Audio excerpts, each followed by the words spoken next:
Assalamualaikum warahmatullahi wabarakatuh. Saya Hersy Bun Arif dari Forum News Network. Senang sekali bisa kembali menjumpai Anda semua.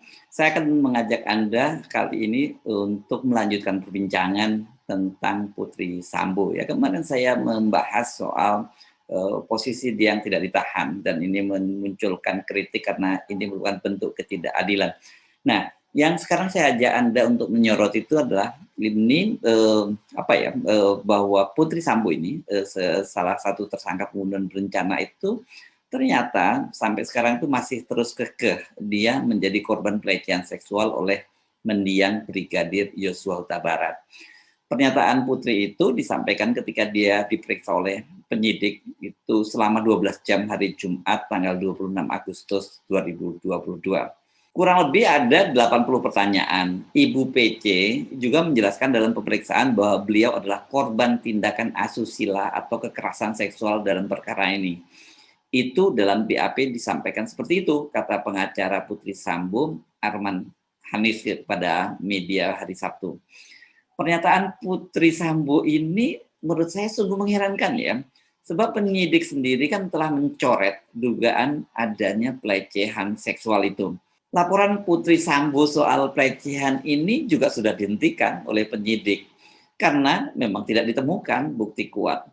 Penyidik itu malah mengklasifikasikan laporan itu sebagai bentuk obstruction of justice alias menghalang-halangi penyidikan, sebuah tindakan yang bisa dipidanakan. Jadi harusnya memang selain pembunuhan berencana, Putri Sambo ini juga ditetapkan sebagai tersangka dari obstruction of justice. Laporan pelecehan seksual yang dilakukan oleh Yosua ini, seperti kita ketahui kan ini ada skenario awal yang dibuat oleh Ferdy Sambo dan pada waktu itu dikatakan juga dia dibantu oleh penasihat ahli Kapolri Fahmi Alamsyah. Peristiwanya terjadi di rumah dinas Ferdy Sambo di kawasan Duren 3, Jakarta Selatan. Belakangan kita sama-sama tahu laporan itu terbukti merupakan hoax alias bohong besar gitu ya, dan kemudian ini adalah hoax yang melibatkan banyak sekali perwira di Mabes di Polri ya. Itu total waktu itu kalau nggak salah ada berapa 93 orang yang diperiksa dan 35 orang itu sudah dinyatakan melakukan pelanggaran etik. Ini betul-betul adalah hoax yang sangat sistematis dan dilakukan secara berjamaah. Belakangan kan kita tahu ya, skenario pelecehan itu dimainkan lagi oleh Ferdy Sambo. Namun sekarang lokasinya itu berubah dari semula di Duren 3 di Jakarta Selatan itu sekarang pindah ke Magelang di Jawa Tengah. Itu kalau sebelumnya terjadi di rumah dinas Ferdy Sambo, sekarang ini di rumah pribadi dia. Ini rumah singgah gitu menyebutnya di Magelang. Soal inilah yang oleh Ferdy Sambo diakui sebagai motifnya membunuh Brigadir Yosua Huta Barat karena melindungi harkat dan kehormatan keluarganya atau marwah keluarganya. Dalam sidang kode etik, Ferdy Sambo tetap kekeh juga mengakui bahwa itulah motifnya melakukan pembunuhan berencana terhadap Brigadir Yosua. Kalau sekarang Putri Sambo juga kekeh mengajukan motif yang sama, hanya beda lokasi tadi dari Duren 3 ke Magelang, tentu menimbulkan pertanyaan besar. Ada skenario besar apa lagi yang mereka ini sedang atau mereka tengah mainkan? Mengapa Ferdy Sambo dan Putri kompak tetap menggunakan argumentasi yang sudah ditolak dan dengan kasat mata banyak sekali bolong-bolongnya itu? Ini apakah ada sesuatu yang sangat besar yang mereka ingin tutup-tutupi dan mereka ingin sembunyikan gitu. Argumentasi bahwa motifnya terjadi di pelecehan ini kan memang sejak awal sangat lemah. Kamarudin Simanjuntak, pengacara keluarga Brigadir Yosua dengan mudah memasahkan argumentasinya. Dia menunjukkan fakta-fakta bahwa hubungan antara Yosua dengan Putri ini sangat dekat. Saat di Magelang, Putri berkomunikasi dengan Reza Huta Barat, adik kandung Yosua secara intens. Dalam bahasa Kamarudin Simanjuntak disebutnya dengan kalimat berwearia. Jadi dia menyatakan apa mungkin ada orang dilecehkan oleh kakaknya dan kemudian tetap berwearia dengan adiknya. Putri Sambo itu misalnya diketahui kan mengirim sebuah foto saat sedang Yosua sedang menyetrika baju anak Ferdy Sambo, baju sekolahnya ya. dan dia memuji-muji Ferdi Sambo sebagai dan dia memuji-muji Yosua maksud saya dan menyebutnya sebagai figur yang multi talenta sehingga dia bingung mau digaji berapa ini. Padahal kan sebenarnya Yosua ini sudah digaji negara karena dia adalah polisi ya. Putri Sambo juga meminta Reza untuk bergabung ke Magelang karena mereka akan merencanakan pesta ulang tahun pernikahan antara Putri Sambo dengan Ferdi Sambo. Hanya saja pada waktu itu Reza tidak bisa memenuhi permintaan itu karena dia sedang berdinas. Reza ini juga seorang polisi yang saat waktu peristiwa terjadi dia bertugas di Yanma Mabes Polri dan sekarang dia sudah dipindahkan ke Polda Jambi, ke kampung halamannya. Mari kita agak mundur ke belakang. Ini kalau kita mengutip dari status atau unggahan di Facebook dari Rohani Simanjuntak. Ini Tante Yosua Huta Barat. Dia pernah mengunggah video gitu ketika Yosua sedang ulang tahun dan kemudian ada ucapan dari Putri ketika itu dia memberikan sebuah kue ulang tahun yang cukup mahal dengan ucapan yang so sweet ya. Putri menulis dalam bahasa Inggris gitu, dia merasa beruntung punya bodyguard. Begitu dia menyebutnya ya, menyebut Yosua bodyguard sekaligus sahabat dan juga keluarga. Putri itu juga pernah memberikan dompet bermerek dan uang sebesar 5 juta ketika Reza berulang tahun. Kita juga pernah waktu itu kan melihat videonya ketika Yosua memberikan kue ulang tahun adiknya Reza itu di garasi rumah pribadi dari Ferdi Sambo dan pada waktu itu fokus perhatian netizen bukan ke kue ulang tahunnya tetapi kepada mobil-mobil milik keluarga Ferdi Sambo. Ini mobil-mobilnya mobil mewah ya. Jadi dengan fakta-fakta itu publik juga pasti tetap tidak percaya kalau motif pelecehan seksual itu tetap diajukan oleh Ferdi Sambo dan Putri Chandrawati. Benar, ada satu fakta baru yang sedikit berbeda di Magelang dengan yang di Duren 3 yang ini disampaikan oleh Kuat Ma'ruf. Ini salah satu saksi sekaligus tersangka pembunuhan berencana. Dia adalah sopir keluarga ini. Ada 2 peristiwa yang konon dilaporkan oleh Kuat Ma'ruf ke Ferdi Sambo dan kemudian membuat dia sangat marah, tersinggung harkat dan marwahnya sebagai kepala keluarga. Peristiwa pertama itu tanggal 4 Juli tadi. Sebelumnya ada juga yang menyebut tanggal 3 Juli dan kemudian tanggal 7 Juli atau sehari sebelum pembunuhan terjadi. Pada tanggal 4 Juli, Kuat Ma'ruf itu katanya menegur Yosua karena dianggap berlaku tidak pantas ketika Putri sedang menonton televisi di ruang tengah pada waktu itu Putri kurang sehat badannya tapi ada semacam isyarat atau gestur tubuh seolah Yosua itu akan membopong Putri dan ini tidak dan kemudian ditegur dengan keras oleh Kuat Ma'ruf. Dan kedua pada tanggal 7 Juli ini Kuat Ma'ruf kembali memergoki Yosua itu berdua di kamar bersama Putri. Ada penjelasan yang berbeda-beda tapi yang juga cukup menarik itu ada penjelasan dari Putri Chandrawati bahwa pada waktu itu Yosua melucuti pakaiannya.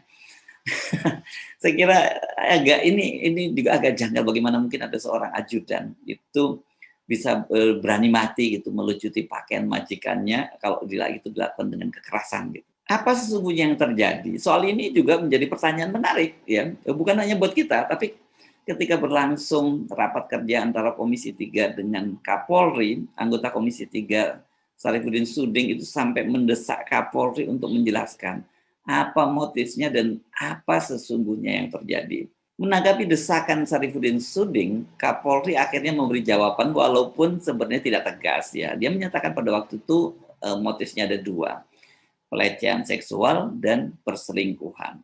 Nah kalau motifnya hanya 2, gitu ya. Jadi pelecehan dan perselingkuhan, padahal motif pelecehan sudah ditolak oleh penyidik dan kasusnya sudah dihentikan, maka yang tersisa itu adalah tinggal motif perselingkuhan. Anda tentu bertanya, perselingkuhan siapa dengan siapa? Kalau tadi lihat cerita ada lucu pakaian, ada situasi intim, ada juga lihat foto-foto Yosua dengan Putri dan ucapan-ucapan Putri yang so sweet kepada Yosua, orang pasti akan langsung mengaitkan, wah ini berarti ada perselingkuhan antara Yosua dengan Putri Chandrawati ya, mengingat kedekatan hubungan keduanya.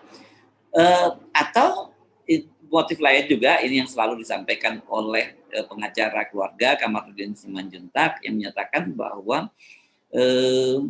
Ferdy Sambo itu berselingkuh dengan seorang polwan yang disebutnya sebagai si cantik. Anda tahulah pasti sudah ramai juga di media sosial siapa yang dimaksud dengan si cantik ini. Atau motif lain seperti yang pernah dinyatakan oleh Menko Polhukam Mahfud MD, yakni perselingkuhan 4 segi. Ini unik Pak Mahfud menyebutnya bukan segi 4, tapi 4 segi. Ya. Nah soal ini pun itu jadi tambah kacau ya. Siapa segi 4 ini? Apa? Karena muncul belakangan spekulasi adanya skandal LGBT, ya. LGBT, lesbian, gay, bisex dan transseksual ini atau perselingkuhan sesama jenis ya. Soalnya soal ini tampaknya dipicu oleh permintaan pengacara keluarga Yosua di awal-awal heboh, seingat saya ini yang menyampaikan itu pada waktu Johnson Panjaitan, yang dia meminta agar dilakukan otopsi ulang terhadap alat kelamin dan tubuh Yosua. Soal kemungkinan adanya skandal LGBT ini juga pernah dinyatakan oleh Deoli Payumara. Ini Anda pasti belum lupa ya, ini mantan pengacara Barada Richard Eliezer, ini orangnya tampilnya nyentrik dan kalau ngomong belak-belakan. Dia mengaku ketika akhirnya dia itu menjadi pengacara Barada Richard Eliezer karena dia ditelepon oleh seorang perwira di Bareskrim dan diminta menjadi pengacaranya. Disebutnya ini Dr. Suradi SHMH begitu katanya, dia menyebutnya sebagai seorang penyidik yang pintar ya. Ini dia diminta karena pengacara sebelumnya yang ditunjuk oleh Ferdy Sambo itu mundur. Dan pada waktu itu dia diberitahu kemungkinan adanya potensi kasus ini mengarah ke skandal LGBT. LGBT semua ini nggak ada yang LGBT kecuali si psikopat, itu maksud dia mengacu kepada Ferdy Sambo. LGBT L-nya hilang, G-nya hilang, T-nya hilang, itu tinggal B, itulah Sambo. Nah, kalau B ini kan biseksual, Pak. Biseksual itu adalah bisa sama wanita, laki juga iya. Dia juga punya selingkuhan wanita, bisa punya selingkuhan laki, kata Deoli Payumara. Jadi ini benar-benar seperti yang digambarkan oleh Pak Mahfud, skandal 4 segi ya. Dia dengan perempuan dia iya, dengan laki-laki dia iya, dan dia punya perselingkuhan juga dengan perempuan. Soal kemungkinan adanya motif LGBT, ini juga ditanyakan oleh anggota Komisi 3 Arteria Dahlan kepada Menko Polhukam waktu itu selaku Ketua Ek Officio Kompolnas Mahfud MD. Dia menanyakan itu karena Mahfud kan dalam sebuah wawancara menyatakan motifnya menjijikkan dan hanya boleh diketahui oleh orang dewasa. Dan kemudian Arteria ini menariknya juga mengaitkan dengan adanya otopsi ulang terhadap lubang dubur dari Yosua. Pada waktu itu Mahfud tidak mau menjelaskan dan menyatakan bahwa itu menjadi kewenangan penyidik. Mabes Polri sendiri sampai sekarang juga belum menjelaskan soal ini. Wartawan pada waktu itu pernah menanyakan soal ini kepada Kepala Bagian Penerangan Umum Divisi Humas Mabes Polri, Kompol Nurul Azizah, dan waktu itu dia hanya menjawab pendek, tunggu update dari tim sus atau tim khusus. Nah, kembali ke pertanyaan awal, mengapa Putri masih terus memainkan skenario ini? Dan orang menduga tentu saja ini pertama Putri ingin bermain atau playing victim, jadi menjadi korban. Dia nggak peduli, padahal skenario, dia tahu bahwa skenario tidak akan dipercaya publik dan juga sudah dikatakan oleh penyidik. Mengapa ya kemudian dia sudah diberi keringanan, tidak ditahan, dan kemudian kok dia masih playing victim gitu. Saya sih hanya bisa menduga-duga, tampaknya ini ada skenario yang lebih besar yang mereka coba mainkan. Jadi ada skenario di atas skenario gitu ya. Skenario awal ada skenario pelecehan seksual di rumah dinas di Duren 3. Kalau mereka tidak mencoba menyembunyikan sesuatu atau setidaknya mereka ini mencoba mengalihkan fokus perhatian publik. Dan skenario ini diuntungkan dengan sikap penyidik, bahkan sikap juga dari Mabes Polri yang tidak ingin membuka motifnya, dan mereka tetap bertahan bahwa motifnya itu nanti biar dibuka di pengadilan saja. Ini saya mesti mengingatkan Anda bahwa dikenal dalam permainan semacam ini yang di smoke and mirror ya. Ini asap dan cermin ini biasanya kan digunakan dua alat ini, smoke and mirror ini digunakan oleh para pesulap di atas panggung di dalam tradisi di barat, dan ini di dalam politik itu di smoke and mirror ini adalah upaya untuk mengalihkan perhatian publik agar menjauh dari fokus utamanya dan kemudian publik mengikuti skenario yang mereka mainkan.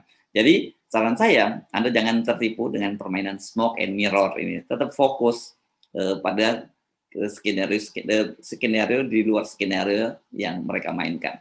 Saya Hersun Arif dari Forum News Network. Sampai jumpa lagi. Wassalamualaikum warahmatullahi wabarakatuh.